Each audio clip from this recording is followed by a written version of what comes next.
Welcome back to this channel for practice problems for actuarial exams. My name is Krzysztof Ostaszewski. You can find information about me at smarturl.it/Jedi.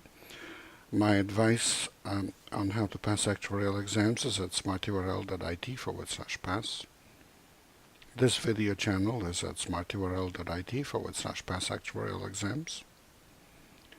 Here you have some information about online seminars for exams PFM, IFM, and LTAM that I teach, as well as study manuals for those exams that I wrote. I direct the actuarial program at Illinois State University. You can find information about it at smarturl.it/actuary.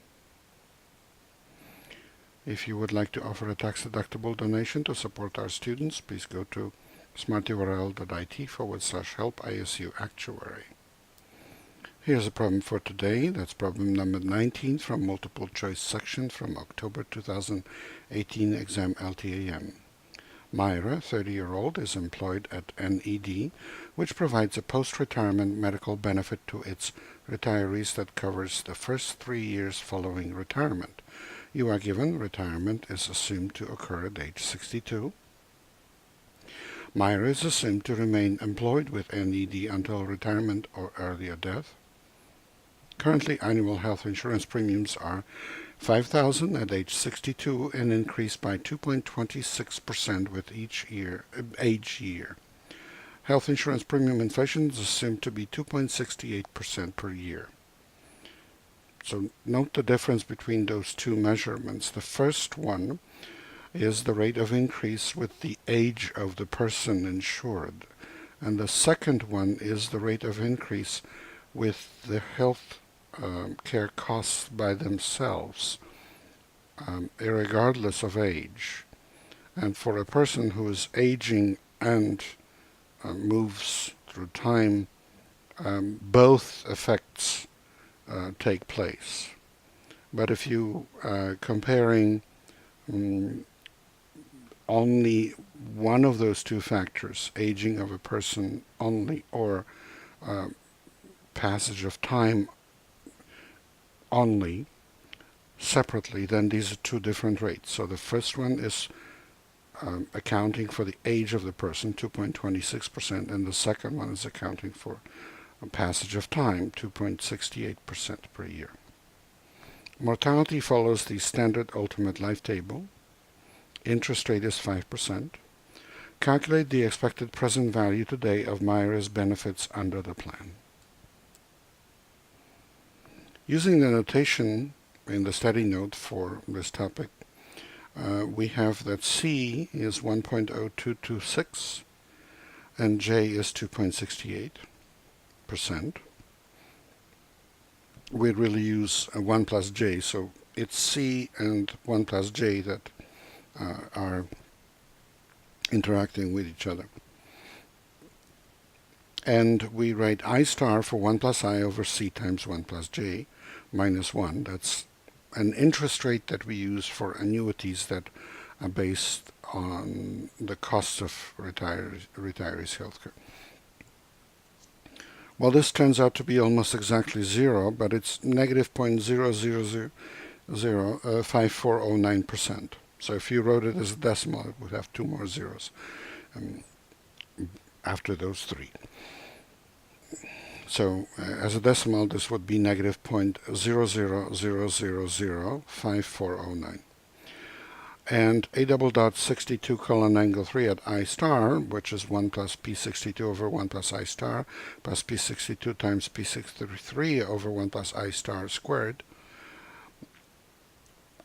is, and then we look up those values, P62 and P63, as 1 minus Q62 and 1 minus Q63 in the standard ultimate life table that we are given on the test. So you can see those values plugged in there. 1 plus I is 1 plus that very small number that you see there as I star. We plug it all in, and A double dot 62 colon angle 3 at I star turns out to be 2.98682818. It's almost exactly 2.99. the expected present value of Myers benefits under the plan is, well, the benefit to a benefit at retirement age of 62 to a person who will retire in 32 years from now, because she's 30. So retirement age is 62, that's the first statement, and retirement happens 32 years from now, that's the second number. And because it happens 32 years from now, this benefit needs to be discounted to today, conditional on survival of this person who is 30 years old. So that's discounted by 32E30.